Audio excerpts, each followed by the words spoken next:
meaningfully enough that would cover their salary, never once, and there's never been a player. And anyone who tells you otherwise, they're simply lying to you. But I'm about to give you the exception. Caitlin Clark, with Unrivaled, would be the example where she will bring with her a pot of money that otherwise would not be available to Unrivaled, and that would help inform me what I'd be willing to give her, which I assume is what they are willing to give her, which is going to be far greater than anyone else in the league. It will be more money overall comp than the co-founders.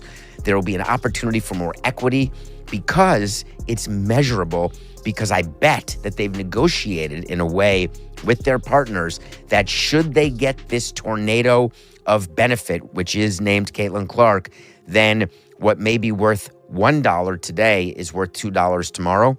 And Unrivaled announcing this is all strategic. They could have announced this at literally any other time. They are doing it as a negotiation tactic. We have also heard from players that the WNBA does not want players to play in Unrivaled, and they don't want them to play in overseas leagues.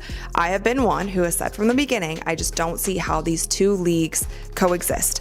I don't see how they coexist if both of them are successful. At the end of the day, Unrivaled is a competitor league to the WNBA. You don't see it in any other pro sports. Now, the WNBA is different because they have a shorter season.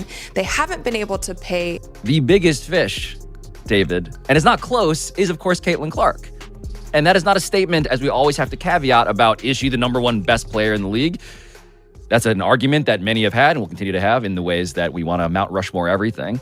But in terms of the draw, the biggest free agent, the biggest economic stimulus package that can be provided to a startup like this, it's obviously her, and she is not signed. She's bigger than even Shohei Ohtani in terms of direct. My view is that in terms of direct relation to bottom line performance of a league, you get Caitlin Clark, you are able to go to banks and present financials that are way more base case than upside case. And your base case goes higher, you have more access to capital, your sponsorship revenue goes up, your media rights deal, I assume there's some sort of minimum guarantee and maybe an upside, maybe whatever deal that was negotiated. Having Caitlin. Well, I don't want to watch her play with players that they can't stand her and that she's going to benefit their league.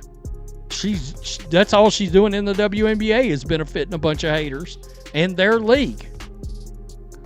Let's be real. She is women's basketball as a whole, right? So was announced on September 8th. So just 7 months after the conclusion of its inaugural season, Unrivaled said it has been valued at $340 million. Some of the biggest headlines throughout this entire season are the CBA negotiations. They wore the shirts at All-Star, pay us what you owe us. From what we have heard from so many players, because they've been very outspoken, they have given us a lot of information about these talks. Things are not going well. The league and the players still seem to be bumping heads and not able to come to an agreement on these CBA negotiations. Now, the deadline ends on October 31st. They can extend it, but you guys, it just gets really tricky, and I think the timing. Caitlin Clark has stunned the WNBA all over again in a move that blindsided league officials and ignited a social media firestorm.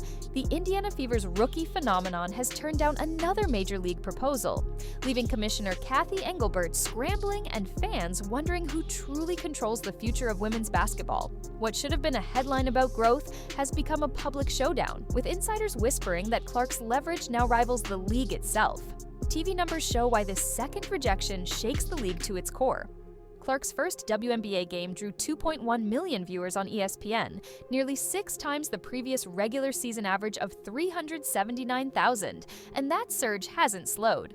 Fever home crowds jumped from roughly 6,000 last year to more than 10,000, pushing arena capacity past 90%. Resale tickets that once hovered near $30 now routinely clear $130, with marquee matchups topping $300. Fanatics confirmed her jersey became the fastest selling in league history within 48 hours.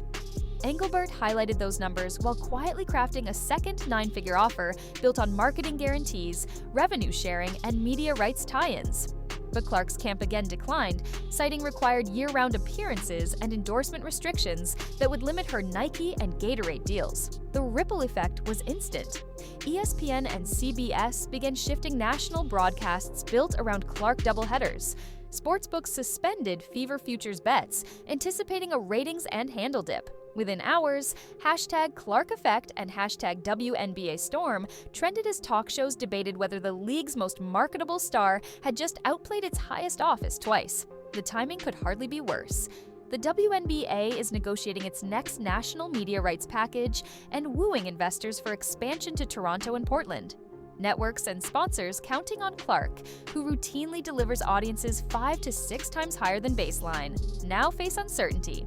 Fever attendance and resale spikes that once defined the league's growth story suddenly look less secure. Inside locker rooms and the players' union, veterans who fought for incremental raises now see a rookie proving that brand power can dwarf even 9-figure league offers. Some praise her as a blueprint for future bargaining.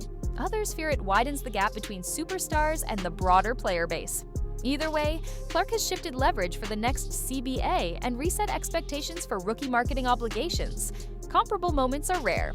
Liz Cambage's 2022 Sparks exit and Cappy Pondexter's 2017 disappearance barely dented league economics. Clark, a rookie averaging nearly 18 points and 7 assists while quadrupling WNBA viewership, already wields the influence of NBA icons. Even Diana Taurasi's $1.5 million Russian deal came late in her career and overseas.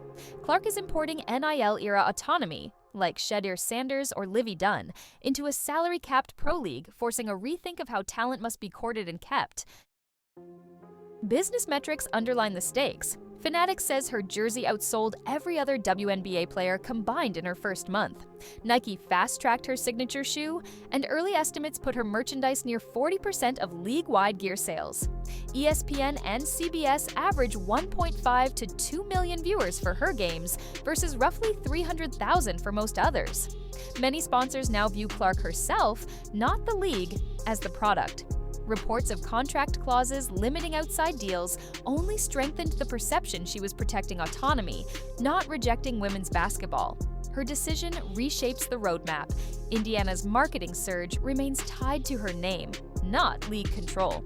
Networks that bought rights expecting 1.5 to 2 million viewers may get far less if she resists league-driven appearances, weakening future bargaining power. Agents will cite her precedent to demand revenue sharing and freer endorsement rights. Younger stars like Angel Reese and Cameron Brink now have a template for asserting their value. For Clark, the upside is obvious. Independence lets her expand global sponsorships or even launch her own media brand, opportunities that could out-earn any league-controlled deal. Engelbert faces a choice: tighten contracts and risk more high-profile refusals, or pivot to a cooperative model where superstars share profits without surrendering autonomy. Caitlin Clark's second emphatic no isn't just headline drama, it's a defining power shift. In one rookie season, she pushed Fever attendance past 10,000 a night, turned resale tickets into triple-digit commodities, and helped national TV games average over 1.5 million viewers. Yet she has twice rejected the league's boldest offers. The WNBA's growth story now hinges on a player who insists on her own terms. Did Clark just redefine what it means to be the face of a league? And is the WNBA ready to evolve from a top-down model into one where individual stars wield equal or greater negotiating power? What's clear is that by turning the league down again, Caitlin Clark has shown that the future of women's basketball will be shaped as much by player autonomy as by any commissioner's plan.